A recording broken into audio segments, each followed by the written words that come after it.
Bonjour ma famille, bonjour ma communauté. Quel plaisir de vous avoir encore nombreux autour de notre repas christocentrique. Une dévotion quotidienne de notre vraie identité avec Christ. Christ Kossi Agé est mon nom. Je suis votre serviteur et c'est un plaisir pour moi. Allons-y directement à la prière. Éternel, trois fois c'est nous te disons merci.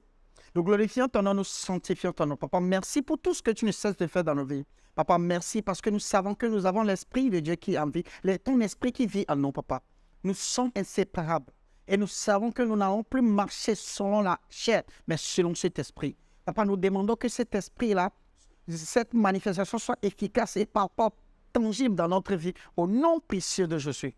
Père, nous te disons merci. Nous glorifions ton nom, nous sanctifions ton nom. Papa, pendant que ta parole est en train d'arriver, Papa, tout ce que tu n'as pas planté en nous soit détruit au nom précieux de Jésus. Père, nous te disons merci. Nous glorifions ton nom, nous sanctifions ton nom. Disposons notre cœur comme une terre fertile. Manifeste-toi puissamment sur ça. Au nom précieux de Jésus. Père, nous te disons merci. Nous glorifions ton nom, nous sanctifions ton nom. Au nom précieux de Jésus, nous avons prié, nous avons reçu. Amen. Quel plaisir toujours de vous voir nombreux autour de ce repas christocentrique. Alors, vous savez ce qu'il faut faire? Partagez autour de vous, partagez dans vos groupes, partout et faites connaître tout ce que nous sommes en train de faire. Faites sauver aussi quelqu'un à travers tout ce repas que nous sommes en train de partager. Amen. Aujourd'hui, nous allons entamer encore un nouveau thème. Le thème d'aujourd'hui, c'est qu'est-ce que le sceau de l'esprit? Le sceau de l'esprit. Alors, l'habitation de l'esprit est expliquée comme ayant une incidence sur une réalité importante du croyant en Christ. Ceci est décrit comme un sceau, le gage de l'esprit. Alléluia. Paul, dans son épître aux Éphésiens, l'a mentionné 2 fois. Éphésiens 1, verset 13. En lui, vous aussi, après avoir entendu la parole de la vérité, l'évangile de votre salut, en lui, vous avez cru et vous avez été scellés du Saint-Esprit qui avait été promis. Alléluia. Observez à partir du verset 6 dessus qu'il a d'abord indiqué comment ils ont entendu l'évangile et cru. C'est le salut. À la suite de cela, ou dans cela, il dit alors qu'ils ont été scellés du Saint-Esprit de promesse. Le mot scellé, utilisé ici par Paul, implique une sécurité ou une préservation.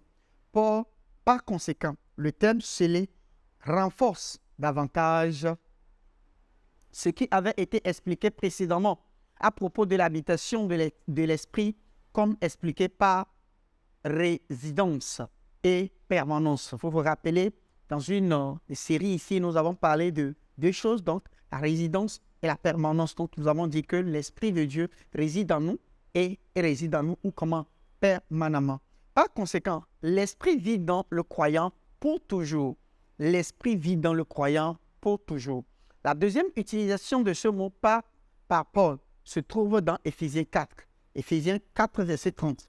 N'attristez pas le Saint-Esprit de Dieu, par lequel vous avez été scellés pour le jour de la rédemption. Vous voyez? Donc, nous avons été scellés jusqu'au jour de la rédemption.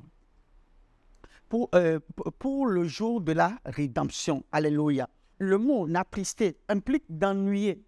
Et cela s'explique par le fait que ce à quoi il est fait référence est d'une sorte contraire. Alléluia. Non, cependant, notez qu'il a utilisé le mot scellé qu'il avait utilisé au chapitre 1. Ici, il dit que nous avons été scellés par le Saint-Esprit jusqu'au jour de la rédemption. Tandis que dans Éphésiens 1, verset 13, il a dit scellés avec le Saint-Esprit de la promesse. Nous verrons la portée de l'utilisation de l'expression jusqu'au jour de la rédemption et ce qu'elle implique par la suite. Un mot similaire a été utilisé par Paul dans sa première lettre aux Corinthiens. 2 Corinthiens 5, verset 5. Et celui qui nous a formés pour cela, c'est Dieu qui nous a donné l'arrêt de l'esprit. Le mot arrêt implique un gage ou une garantie anticipée d'un paiement. dans le contexte de 2 Corinthiens 5 et aussi dans 2 Corinthiens 4, Paul avait discuté de l'état du corps physique, c'est-à-dire l'homme extérieur, qu'il a décrit comme périssant, mortel et distinct de l'homme intérieur qui est éternel, bien sûr. Alléluia. Donc, il a décrit ces deux-là. 2 Corinthiens 5, verset 1. Nous avons en effet que si cette tente où nous habitons sur la terre est détruite, c'est-à-dire le corps physique, nous avons dans le ciel un édifice qui est l'ouvrage de Dieu, c'est-à-dire l'être intérieur, une demeure éternelle qui n'a pas été faite de main d'homme. Alléluia. Voilà pourquoi quand vous prenez, comment l'appelle-t-on, Jean 14, verset 1 à 2, c'est une 2 qui dit que je m'en vais au Père pour bâtir une demeure pour vous. Ce n'est pas une construction physique, nous l'avons dit déjà. Ce n'est pas une construction physique. Donc vous voyez que ce n'est pas quelque chose de bâti de main. Verset 2. Aussi nous gémissons dans cette tente, désirant revêtir notre domicile céleste. Vous allez voir, nous gémissons dans ce corps. Nous gémissons dans ce corps. Nous gémissons, désirant comment revêtir l'être intérieur. Désirant revêtir ce corps intérieur, ce corps glorieux là qui est en nous. Alléluia. Voilà pourquoi le croyant peut tomber malade. Pourquoi? Parce qu'il a un corps mortel. Le croyant peut s'endormir dans le Seigneur. Pourquoi? Parce que c'est à cause de ce corps. Donc si Jésus tarde à arriver pendant 1000 ans, pendant 100 ans, 200 ans, vous et moi, nous ne serons plus dans ce monde.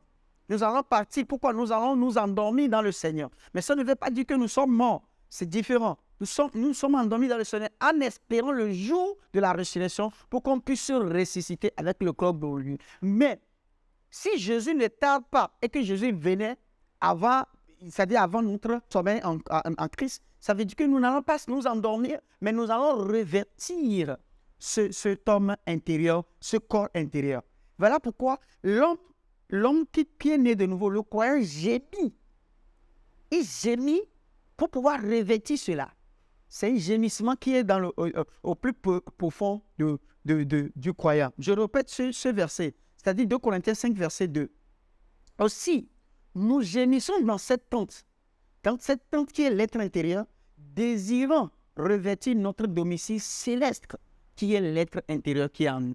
Alléluia. Verset 3. Si du moins nous sommes trouvés vêtus et non pas nus. Verset 4. Car tandis que nous sommes dans cette tente, nous gémissons, accablés, parce que nous voulons non pas nous dépouiller, mais nous revêtir, afin que ce qui est mortel soit englouti par la vie. Alléluia. Donc la résurrection, c'est ce qu'on dit, la venue de Christ, l'enlèvement, c'est quand nous allons, c'est-à-dire l'être intérieur, le corps céleste va engloutir ce corps mortel-là que nous avons. Alléluia. Donc, le chrétien ne va pas connaître la mort si Jésus tarde à arriver. Le croyant ne peut pas connaître la mort, mais le croyant va connaître ce qu'on appelle quoi? Le revêtement. Autrement dit, l'être céleste qui est en nous va engloutir le corps physique là. Voilà pourquoi au-dedans de nous, nous aspirons, nous gémissons pour pouvoir engloutir cela. Alléluia. Quel plaisir de le savoir. Et avec ce corps céleste, nous n'avons plus à souffrir. Nous n'avons plus à travailler avant de manger. Nous n'avons plus si nous voulons voyager, nous n'avons plus besoin de l'avion ou bien de voiture. Non. Parce que nous pouvons aller, nous sommes des esprits au fait. Nous sommes comme Christ. Vous vous rappelez quand Jésus-Christ était ressuscité, il pouvait disparaître, il pouvait apparaître. Même si la porte est fermée, il pouvait apparaître. Voilà un peu. Alléluia. Et j'ai une bonne nouvelle pour vous. Ceux qui sont aujourd'hui handicapés et qui sont en Christ, vous ne serez plus handicapés. Ceux qui sont bornes, ceux qui sont aveugles vont voir.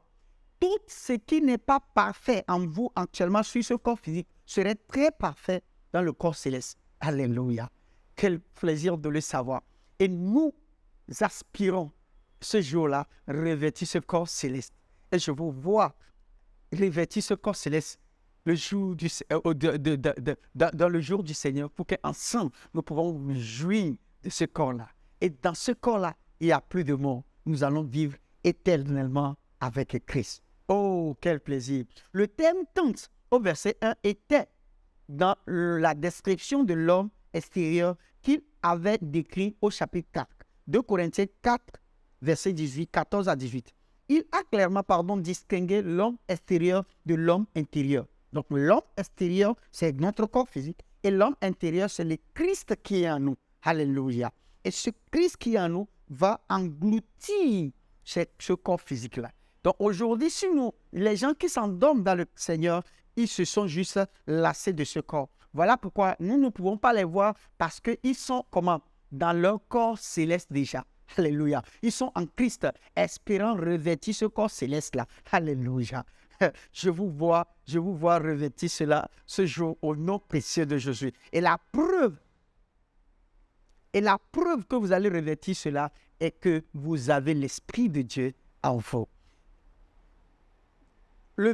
Au verset 16, l'homme extérieur qui périt et l'homme intérieur qui se renouvelle de jour en jour. Verset 17, la légère affliction qui n'est que pour un moment et le poids bien plus excédent et l'éternel de la gloire. Verset 17, la légère affliction qui n'est que pour un moment et le poids bien plus excédent et l'éternel de la gloire. Verset 18, les choses qui se voient, qui sont temporaires, et les choses qui ne se voient pas, qui sont éternelles. Passons maintenant au chapitre 5.